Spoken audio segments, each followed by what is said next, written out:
Hello,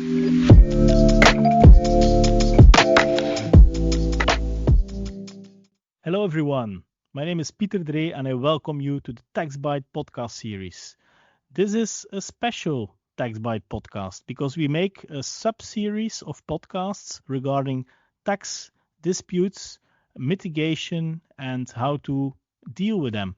And in this sub-series of the podcast, we will deal with several topics, all relating to this overall topic of tax disputes. We see it's much more important. We see more and more disputes, so it's good to spend some time on this.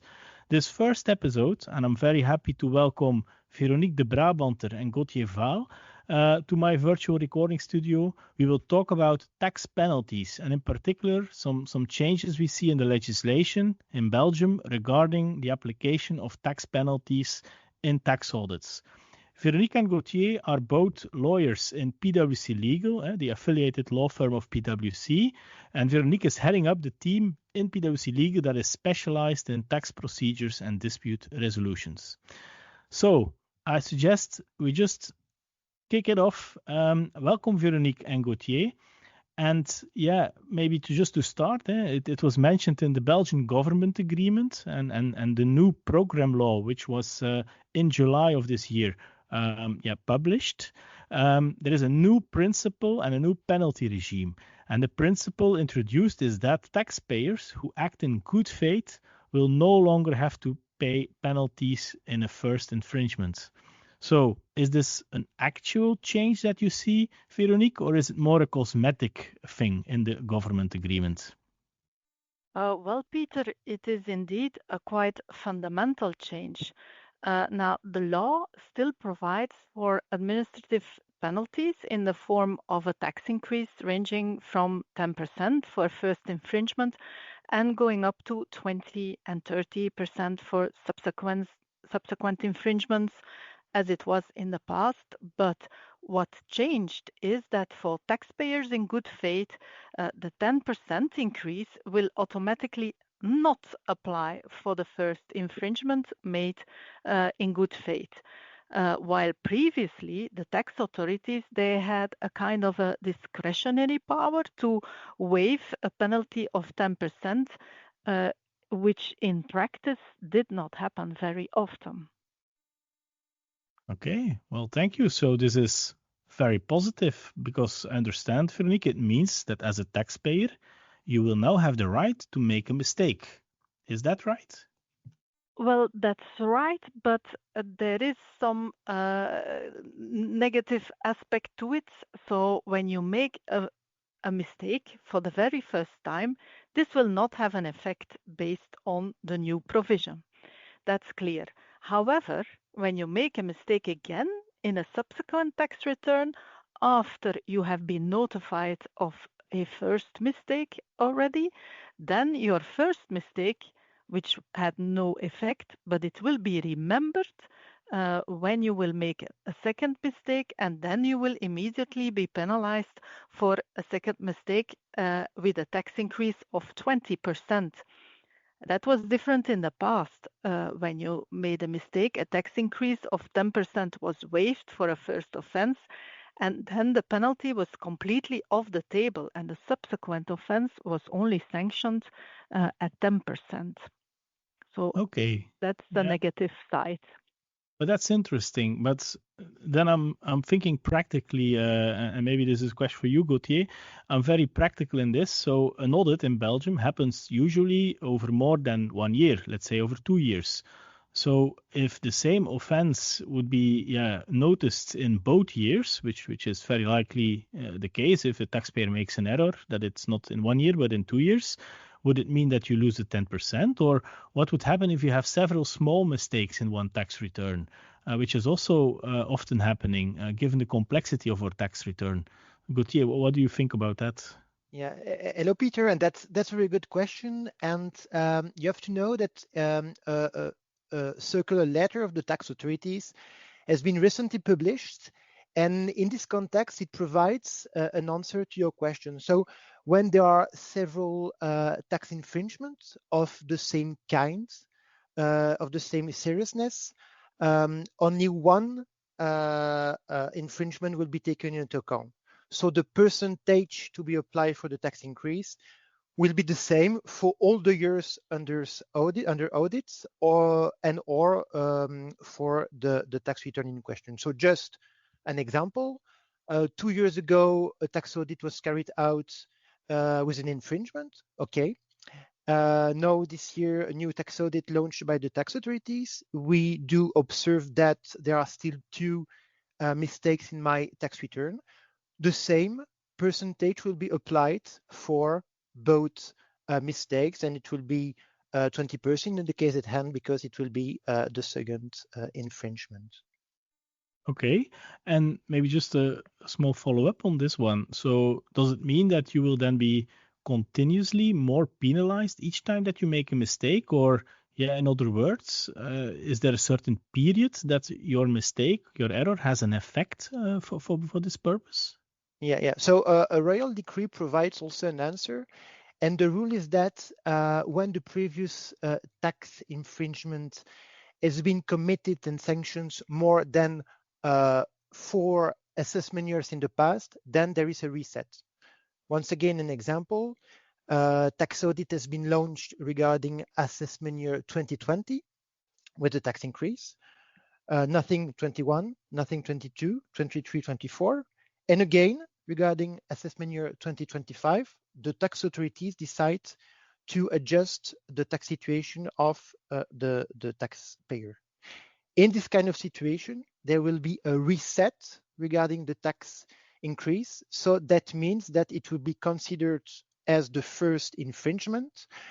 The tax authorities will maybe try to apply 10% tax increase, but it will be automatically waived based on the assumption of good faith. But in the same example, if the previous infringement has been committed regarding assessment year 2021, then in this kind of situation, if there's still a tax adjustment regarding assessment year 2025, it will be considered as the second infringement with 20% tax increase. So in this kind of situation, there won't be any reset for the tax increase. Okay, so I get it. There's this 4-year period is quite important to keep in mind. Yeah. You also refer to good faith. The mistake should be made in good faith to have the automatic waiver. Maybe, Veronica, a question for you. Can you explain this a little bit? Can you give some examples of what should be seen as good faith in taxes? Well, Peter, the tax law does not provide a definition of the notion good faith. So we need to look at how it's interpreted in common law. And under the common law, absence of good faith means that you're acting knowingly and willingly. But what does that mean? Well, therefore, the interpretation thereof will strongly depend on the factual situation. And so the parliamentary works of the program law and also the recent circular letter provide some examples. That's the point of view of the tax authorities, of course. And examples of good faith are, for instance, misreading an attestation and copying a wrong number in the tax return. That is an error in good faith. Second example is when estimating the proportion of professional use of an office space at 20% or at 30%, while it should be 20%, that is also considered good faith. On the other hand, examples of acting in bad faith are, for instance, knowingly deducting expenses which are obviously not business related, or, for instance, in case of application of the fiscal consolidation regime, there the company who is paying the group contribution in principle deducts the contribution, while the company who is receiving the contribution should include it in its taxable basis. Well, the circular letter, the tax authorities will consider the fact that the receiving company does not include it in the contribution in the taxable basis. That will be considered bad faith. Pieter.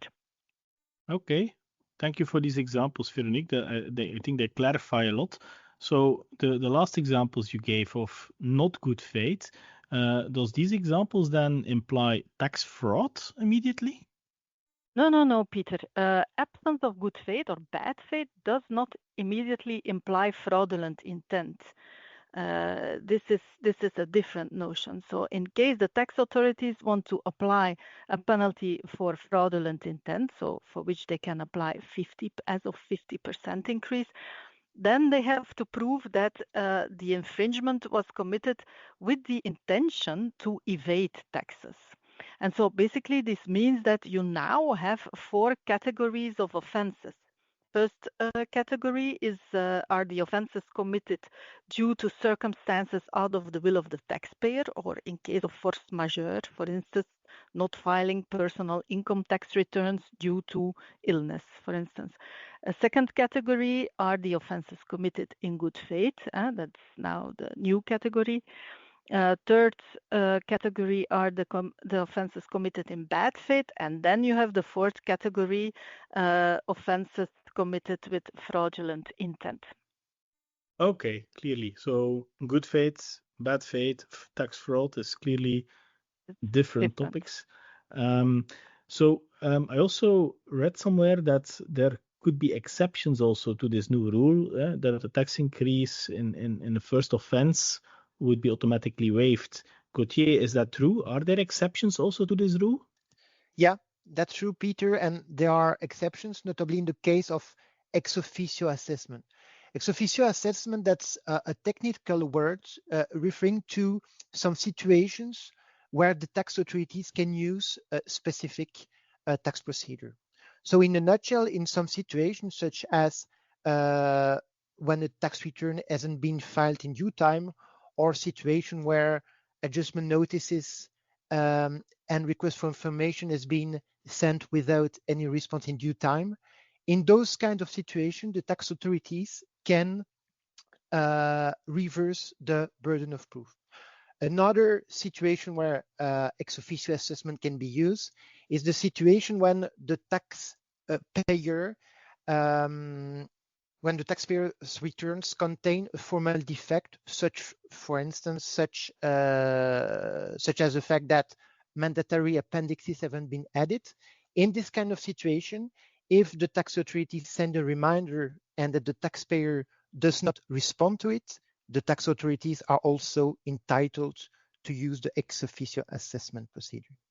And in this kind of situation, that means that there is an exception to the assumption of good faith. It doesn't mean at all that the taxpayer are not entitled to prove that they acted in good faith. They can do it, they can positively do it, but that means that the assumption of good faith is no longer valid.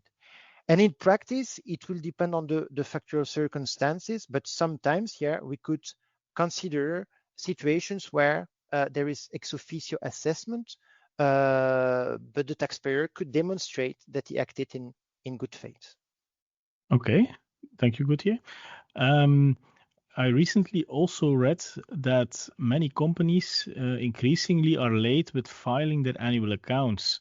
So I know we talk about here about enhancing tax compliance, but what's your point of view on that one, Gauthier? Yeah, Peter, for the companies, tax compliance should be of the utmost importance. We do see that the authorities over the last years have increased the tax compliance, and there are more and more initiatives in this context. And knowing that the application of a tax increase of 10% also triggers the forfeiture of tax attributes, such as carry forward losses, for example, timely filing a tax return can avoid substantial penalties and other kind of problems. But Peter, also another reality that we see in practice is that it is more and more difficult for the companies and especially multinational companies to file the annual accounts in due time. And in practice, when we discuss with the client, we hear that it's difficult to meet the deadline because of the big gap conversions or the fact that audit processes are sometimes heavy. In this kind of situation, an option is to file the tax return in due time, based on provisional accounting, and then the taxpayer can decide to spontaneously rectify its tax return as soon as the annual accounts are approved by the auditor. We do see that in this kind of situation, the tax authority sometimes wants to and try to send ex officio assessments, but if they send a reminder and that the taxpayer complete the tax return and file the final account, there are good arguments to avoid ex officio assessment. And when we avoid ex officio assessment, the taxpayer can be deemed to be in good faith. So that's a concern, a main concern for the multinational companies, but there are ways to face it. Okay, thanks for elaborating a little bit on the financial statements indeed. Yeah, we're gradually moving to the end of the podcast. Maybe one question that popped to my mind, Veronica, is about application of penalties and the formal requirements. Are there certain procedures that the tax authorities need to respect when they impose a penalty? Yes, indeed, there are. When applying penalties, the tax authorities they need to notify the taxpayer thereof, and they have to correctly motivate the penalty that they want to impose. And that is made clear also by recent case law of the Constitutional Court, where it was underlined that the tax authorities need to respect the principles of good governance, such as the principle of legal certainty, equality, and also the proportionality. And the respect of those principles can be enforced by the courts, Pieter. Okay, well, thank you. Now we have a complete view, Veronique, on the penalty topic.